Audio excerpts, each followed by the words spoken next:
Tēnā koutou, tēnā koutou, tēnā koutou katoa, haere mai ki te whare Tawāhi-a-mahi I Aotearoa. I'm James Kember, the National Vice Chair of the Institute, and it's my privilege to act as your host tonight for the talk by Joe Hackett, Secretary General of the Irish Foreign Ministry. I should start, though, with more than the usual attention to our health and safety regulations. If you don't mind, Secretary General, given that we had a 6-point earthquake last week, in the event of an earthquake, please drop, cover and hold, follow the instructions of staff and exit out into the street if necessary. But let's hope it's not.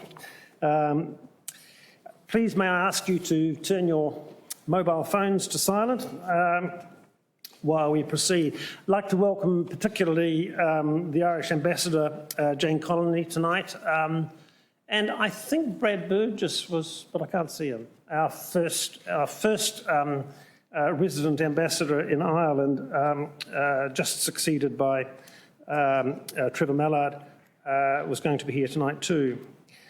This event tonight takes place in partnership with the Embassy of Ireland, and I express our thanks to them, and as always to Te Harenga Waka, the Victoria University of Wellington, for providing the venue.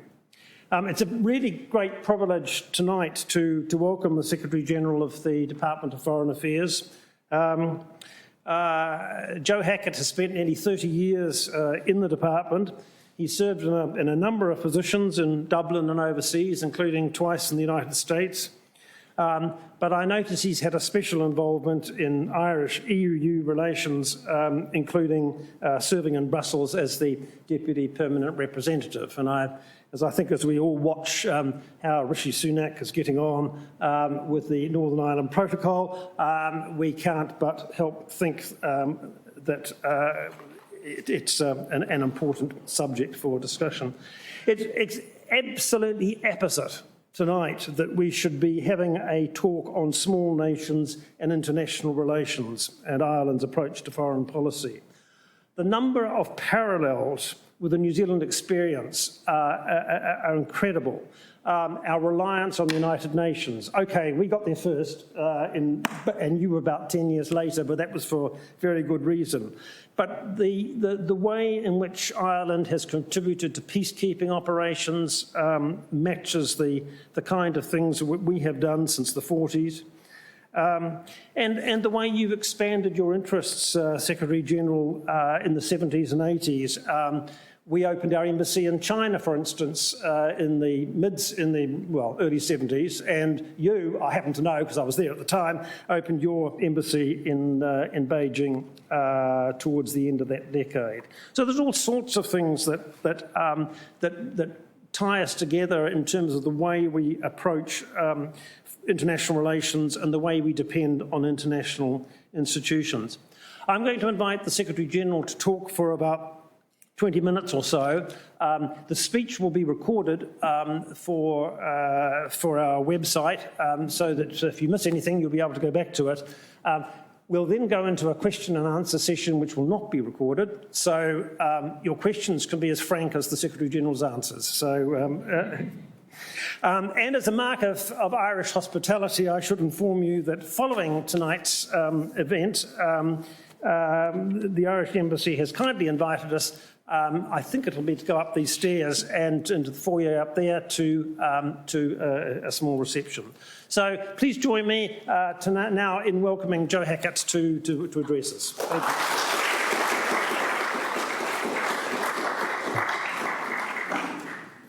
Thank you very much. And thanks to all of you for coming out this evening. It's great to be here. As you've heard from the format, stick around for the questions and you get to find out what I really think and want to say. I'm really pleased that our relatively new ambassador, Jane Connolly, is here this evening. But I'd just like to start by acknowledging the huge challenge that your country has been going through over the last few weeks, first with the floods and then with the cyclone and indeed the earthquake here. It's a really a really telling example of the impact of climate and climate change that we're all facing. And we're very acutely conscious of that in Ireland, given our geographic location at the edge of a big ocean. The way, and I spent some time down in Auckland talking to the Irish community there yesterday, and the sense of solidarity that came out in this country, the willingness of people to help our community there, both at a government level and at a local level, and just ordinary people mucking in, is really important and has been seen back home in Ireland. There's been a very significant amount of coverage of what's been going on here back home. So I just wanted to start by acknowledging that and expressing solidarity with the people in New Zealand from people back home. Yeah, my name is Joe Hackett. I've been Secretary General for about a year and a half, and in that time we have emerged from COVID and we faced the greatest geopolitical challenge in Europe that we've seen in my lifetime with the war in Ukraine. And I do at the outset just want to acknowledge and thank, it's a long way away, but the way in which this country and your government has shown such solidarity with the people of Europe and the people of Ukraine in responding to Russia's invasion has been really remarkable. And I had a chance to spend this afternoon with my counterpart at the Foreign Ministry here, and the level of like-mindedness across a whole range of issues was really encouraging and heartening. But talking through the contribution that you've made in Ukraine, it's really something that you should all be proud of, given the range of challenges that you have here. Just to start off, to say this is really, and it's important that we recognise this, it's a moment of great global challenge, a time when we've seen a return to brutal war in Europe, a time of great power politics and rivalry, a time of great and bitter competition that seems to be getting worse and more worrying by the week. The rules-based international system, upon which small countries in particular depend, is under profound challenge and threat. Just to acknowledge Brad Burgess, who was mentioned, who was your first ambassador to Dublin, and really did a great job of energising the relationship. So good to see you again, and thanks for joining us this evening. So for countries like Ireland, this is a moment of choice. So we can be overwhelmed by the scale of these challenges. We can retreat into our shell. We can think that this is something that we can have no leverage over when it comes to great power rivalry. Or we can double down on the values and principles that define our global engagement. And we can find partners in the world who have a similar worldview and are prepared to double down. We have chosen the latter course. We have chosen to intensify our partnerships, particularly countries like with New Zealand.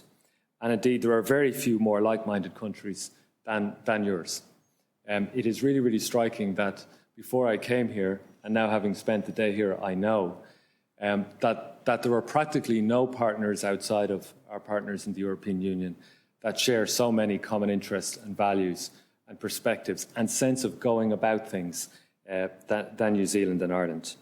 And so while we're probably as far apart geographically as it's possible to be on this planet, we are incredibly close on so many things. And so I want to kind of share with you some of those areas where we're cooperating, which you may not be so sighted on. I also want to speak a little bit about our relationship with the European Union.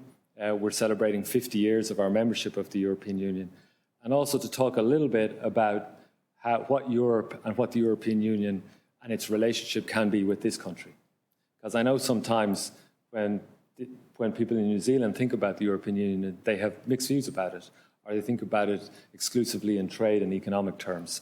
And I think there's scope to do it in a much broader sense than that. So obviously, like New Zealand, Ireland is an island on the edge of a larger continent, but it has always been one that looks out into the world. We share a very common identity in terms of a shared diaspora.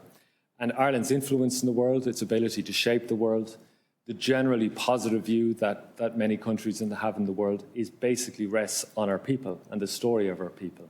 And that's certainly true in this country, where 1 in 6 people who live here claim Irish ancestry. And it almost entirely explains the level of goodwill that we experience here. So we never lose sight of that. Our relationship with our people, our relationship with our diaspora is not something that we section off in one kind of corner of our foreign policy. We're proud of that contribution, and we make it front and centre of the story that we tell the world today. So Ireland's story is part of a wider sweep of European and global history, and that is even more emphatically the case in today's world, where the crisis that we've seen just underline how interconnected we are. We share a strong bond, as I say, in historic terms, in cultural connections, in sporting terms. You're starting to finally take us a bit seriously on the rugby pitch as well, which is good to see. And this connection enriches us, and it's both one that we should never take for granted. And as we agreed today, there's always a risk with those who you don't have problems with that you tend to take for granted. And that's part of the reason that myself and my colleagues are here today, to make sure that we build practical initiatives that we can take forward and avoid that risk of taking each other for granted. And the recent events in Europe that I spoke about have shown how we must strengthen and deepen our bonds with like-minded countries, wherever they may be. We must seek ways to work more closely and to align to promote areas of common interest, particularly around human rights, respect for international law, multilateralism. These are existential issues for Ireland and New Zealand, and we have a true responsibility to work together. Beyond the trade and kinship, we cooperate on a whole range of specific foreign policy areas. And for many decades, our shared values and our commitment to advancing fundamental freedoms and human rights mean that we have been among the most like-minded and working together in practical ways in UN forums. And that perhaps finds its most notable expression in the area of disarmament and non-proliferation, which all too regrettably is front and centre in our set of global challenges today. We deeply value our partnership with New Zealand on these issues, and we bring, as do you, a particular humanitarian approach to these key security issues. We cooperate together on the new threat posed by lethal autonomous weapon systems, not so much the weapon systems themselves, but the way in which certain states intend to use them, the way in which we've worked together to champion the Treaty on the Prohibition of Nuclear Weapons, on our long-standing membership together on the New Agenda Coalition of Nuclear Disarmament. And Ireland and New Zealand show how even countries which are so far apart can drive forward issues like disarmament, which put us at times at odds with some of our closest other partners. Later this year, we will celebrate the 25th anniversary of the New Agenda Coalition, and that was indeed founded in Dublin in 1998. And as we know all too well, weapons of mass destruction, of course, do not stop at borders, either national or regional. These are true global and existential threats, and overcoming them will necessarily mean intensifying our cooperation with those with whom we agree and those with whom we disagree. And Russia's aggression against Ukraine has created unprecedented challenge for the disarmament and non-proliferation regime. Indeed, much of the post-Cold War architecture in the disarmament space has either crumbled or is crumbling. Russia's actions risk undermining the regime that all of us have worked so hard to build and represent a fundamental threat to humanity. These Russian actions have included implicit and explicit threats on the use of nuclear weapons, disinformation about biological weapons, disregard for the key pillars of nuclear safety and security at civilian nuclear sites, and indiscriminate use of weapons against civilians and civilian infrastructure in total disregard of the principles of international humanitarian law. It's truly shocking. It's not just the war itself, but the manner in which Russia is executing this war with total disregard for civilians and indeed for many of its own troops. So Ireland works in a wide range of international fora to advocate a humanitarian disarmament approach, and we have New Zealand by our side every step of that way. In fact, our teams are very clear that when a new issue arises, when a new challenge arises, the first call we make is to our New Zealand colleagues. Indeed, most recently, your colleagues brought vital momentum and regional leadership to the political declaration on explosive weapons in populated areas adopted in Dublin late last year. And indeed, at a time when the whole disarmament architecture is under such threat, it was a moment of rare hope to sit in Dublin Castle last November and to see some 83 countries come together, be represented, and sign up to and adopt that political declaration. So Ireland and New Zealand addressing global challenges, whether it's climate change, Some of the challenges facing agriculture and elsewhere are profoundly important. We've pushed for progress on a range of peace and security issues, not least the protection of women and girls. We're also pushing forward climate change and our efforts to resolve and deal with everything from mitigation to adaptation. You have a particular focus in this part of the world, in the Pacific region. We have a focus elsewhere, and whether it's trying to boost international efforts on climate finance, whether it's trying to make sure that successive COPs have meaningful outcomes, the lessons learning and the partnership we've built with each other have been hugely encouraging. And we had a great session this afternoon with your climate ambassador and agreed, probably can't announce it here, but agreed a range of very specific and practical areas that we can partner with you in the Pacific, and maybe you can partner with areas with us where we're strong on development and climate change, particularly in Africa. I think it's particularly noteworthy, and again, Brad deserves great credit for this, some of the work we're doing together on agriculture. Indeed, this is an area where we might be traditionally have seen to be in competition with each other. But our respective ministries have come together to develop a partnership backed by a significant amount of money of about €7 million to help fund research projects to mitigate some of the challenges on emissions in the agricultural sector. Because a significant amount of our emissions profile comes from the agricultural sector. And I'm very encouraged that our Minister for Agriculture has chosen to come to this country as part of our St. Patrick's Day celebrations. In addition to representing the country here at a whole range of St. Patrick's Day events, he's going to have some interesting discussions on mitigation in the agricultural sector. So, Brad, thank you very much for what you've done in that space. So this Memorandum of Understanding was signed just last year by our two ministries. It governs a 3-year joint research initiative to fund collaboration with specific research teams who bid for funding.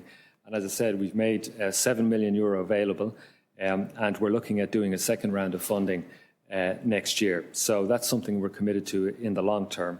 Beyond this joint research initiative, there are many opportunities to strengthen our research cooperation in agriculture and elsewhere. And through the EU's Horizons programme, which is now the world's largest research programme, and where indeed, I'm not sure whether it's widely known here, but New Zealand is the first country outside the EU's neighbourhood to have concluded negotiations as an associate partner.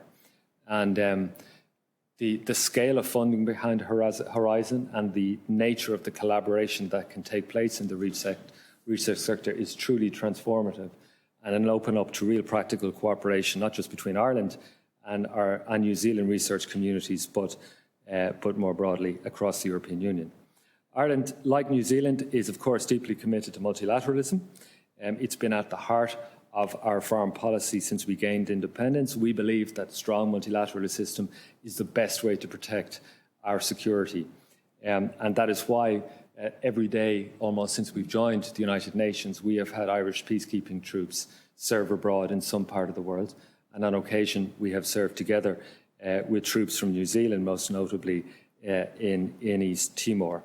As a small island state, which is not a member of an international military alliance, not a member of NATO, the existence, the health, the success, the sustainability and resilience of our multilateral architecture guarantees the sovereign rights of states. This is an existential issue for us. It is necessary that this system not only exists, but delivers and is seen to deliver by the member states of the United Nations and by our citizens. And an effective multilateral system is vital to ensuring that the values we share are protected and promoted globally, the universal values. And it's important and regrettable that we have to remind ourselves that these values are universal, because regrettably, some of our international partners are gaining increasing success in questioning the universality of these fundamental values. It's important that we look critically at time, and that we look in an open and honest way about the way in which some of our institutions operate at the multilateral level, and that we be brave and take risks in terms of delivering reform. We have been actively engaged for many years in seeking to reform the United Nations decision-making process, including the Security Council. We've consistently advocated with New Zealand to increase the size of the Council, to address geographic underrepresentation, and to see an end to the use of the veto. And if ever there was a more graphic example of why the end of the veto should happen, the war in Ukraine is it. We're also strong supporters of EU efforts to support reform of the multilateral system. This is written into the EU's treaties. It is the guiding principle of all our collective action, and our principled opposition to the war in Ukraine is born of our fundamental commitment to the UN Charter. The EU invests heavily globally in the multilateral system. It is, in many ways, the shining example of successful multilateralism. It does so in order to tackle climate change, to overcome health crisis, and to ensure international food and energy security. We believe that unilateralism cannot deliver a successful resolution to any of these fundamental challenges. We've served on the UN Security Council for the last 2 years. In our preparation for that council, we worked with many colleagues in New Zealand in terms of the lessons learned from the last time they were on the council in 2015 and 16. And we're indeed very grateful to your officials for the assistance provided. New Zealand, I know, used its tenure to put a spotlight on the peace and security challenges faced by small island developing states. And indeed, the issue of climate and security, it's a key priority for SIDS, but it also was an important priority for us during our tenure on the Council. We managed to build quite a bit of support for a resolution on climate security. We had 113 co-sponsors. I think we would have had it clearly adopted, but were it not for a Russian veto. And again, another example of Russia's wrecking tactics at the United States, at the United Nations. It is crucial for the Council to maintain its credibility by keeping climate security on its agenda, notwithstanding the fact that we didn't get that over the line. Ireland and New Zealand have also played leadership roles on a respective time on the Council in Syria and ensuring that we managed to maintain, albeit the very limited level of humanitarian access. One of the big positive outcomes from our tenure in the Council, working with Norway, managed to keep open that humanitarian corridor between Turkey and Syria, which clearly saved the lives of tens of thousands of people.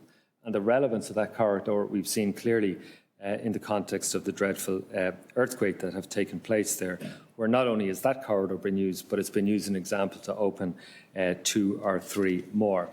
And indeed, the context of the war in Ukraine, the international attention has eased off Syria, and the earthquake has brought home, once again, the enormous suffering that the people of that entire country and region has gone through.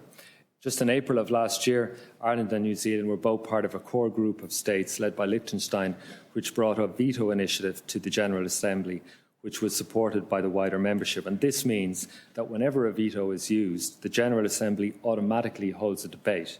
And in effect, the country that uses that veto has to come before its peers and all the membership and explain and defend in a transparent way. So it increases accountability.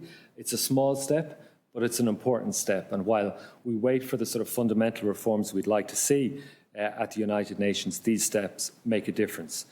I just want to also signal New Zealand leadership on an initiative called the Small Advanced Economies Initiative. It would be well known to any of you who have dealings with your foreign ministry, but I'm not sure how widely it's known. But this was a New Zealand initiative. It brought together a small number of countries who are effective and agile in the international space, or advanced economies, and it's really thrived over the years. They met most recently last year in Switzerland. They've shared their own very different experiences. Some of those countries are not like-minded with us on some fundamental issues, so it creates a different space in which we can discuss common economic challenges, and it's a really good example of foresight by your country here. So I do want to acknowledge and thank that. We're going through an interesting period at home, yet again, another twist and turn, and you referenced it, about Brexit. Don't worry, I'm not going to bring you down the Brexit rabbit hole, but needless to say, Brexit has been very destabilising for my country, and it has the potential to be destabilising for the process of peace and reconciliation that we've built in Northern Ireland over the last 25 years. We have moved into a more positive space in recent months during the Prime Ministership of Rishi Sunak. The level of engagement between him and the European Union has improved significantly. So the talks that are ongoing to re-establish the EU-UK relationship on a more positive footing and try and reach agreement on an arrangement for the management of Northern Ireland post-Brexit is making some really good progress. And we would certainly hope that over the next few weeks we will see a positive outcome to that process. But I do want to thank New Zealand, because you've been partners with us in the peace process from a very early stage. And in fact, before the Good Friday Agreement of 1998, you contributed nearly $1 million New Zealand dollars between the late 1980s and mid-1990s to help support something called the International Fund for Ireland.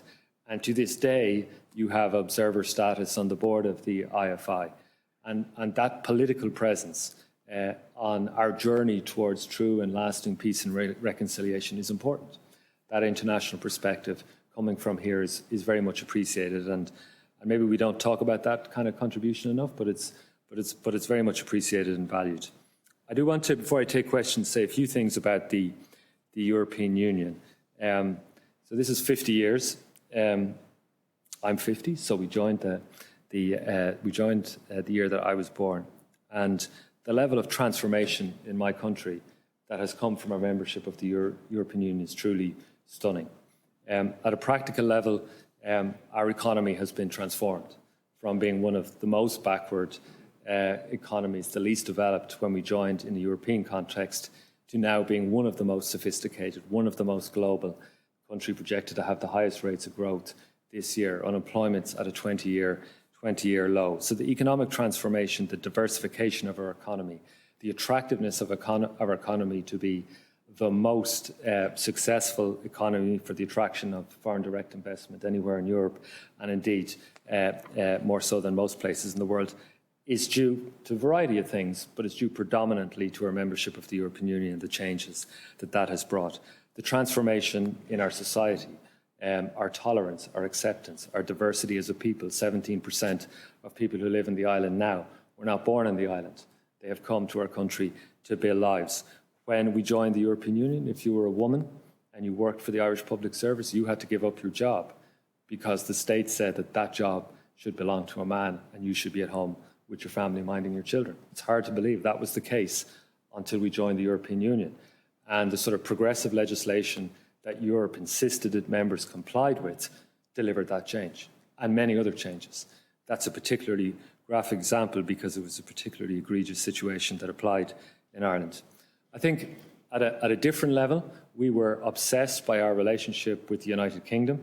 We viewed our international engagement almost exclusively in that prism to a large extent, and joining the European Union lifted our lens. It enabled us to go to Europe and sit as an equal with other countries and to offer views and shape the European Union's perspective on a whole range of global issues. And unlike some countries who are no longer in the European Union, we didn't feel we lost anything by joining Europe. We felt we gained an enormous amount in terms of our place in the world. And that has stood to us. We became global in our perspective. We became more confident in our perspective. And the young, energetic, diverse, tolerant, economically successful country that now exists owes an enormous amount to that journey through Europe. But again, stepping back even further, it's important that for a younger generation who have grown up in that type of Ireland and don't know what Ireland was like in the 1970s, it's important to tell a different type of story as to why being in a strong European Union matters. And it starts with peace, because I know this, having joined the European Union and doing this gig for a living, but I know that first and foremost Europe is a peace project.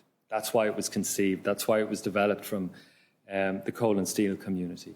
It was created, developed, and evolved primarily to ensure that its membership never went to war with each other again. And it's been very successful in that place. And secondly, it's a community of values. And that can sound, a little remote to people. But if you look at the crisis that we've been through over the last few years, if you look at Ukraine, if you look at the experience from COVID, if you look at what we've experienced through Brexit, if you look at the scale of geopolitical challenges, the citizens in Europe have come together and realised that there is something about common values that matters. And we can only protect those values by working together and defending them and articulating them, and not seeing Europe as a place that we exclusively define in transactional terms. It's not about what we get from Europe or how much money we get or how much structural funds we get. It's how strong collectively we can make our common Europe. Because the stronger we are together, the stronger that we embed that in a values-based approach, the better we will be able to defend and protect our interests. But that's a story we have to continuously challenge and tell ourselves. I grew up assuming that Europe was on a permanent path of progression and success. And what we've learned collectively over the last few years is that what we have in Europe is quite a precious thing and quite a fragile thing. And we've seen that in the context of Ukraine. So I believe that the level of support across European citizens for the European Union has never been stronger, at a moment when the threats that Europe faces has never been greater. And so it's timely that we found that strength. Now, what does that mean for New Zealand? Well, at a practical, transactional level, we've just concluded a free trade agreement with you. It's not fully ratified yet, but it has to go through all that process. I do think that's potentially transformative. Sometimes people are a little nervous about free trade agreements if they have particular sectoral interests, but this is one of the most modern, creative free trade agreements that we've seen. It has probably the most progressive language on climate and sustainability that we've ever seen in a free trade agreement. It is the first international free trade agreement that we've done that has a strong chapter on Indigenous peoples. That really matters. It has the potential to transform two-way trade between New Zealand and Europe across a whole range of sectors. But I think back to the values piece, I think it has the potential to really transform the way in which we think about ourselves as partners in the defence of shared values. And it ensures that we won't take each other for granted on that journey. So I am extremely excited about both our bilateral relationship, the potential that's there, and the relationship between the European Union and New Zealand. And I do really, really encourage you to think about the European Union not exclusively in those trade and transactional terms, but first and foremost from a values-based approach. So look, I really appreciate your time here today. Happy to take any questions.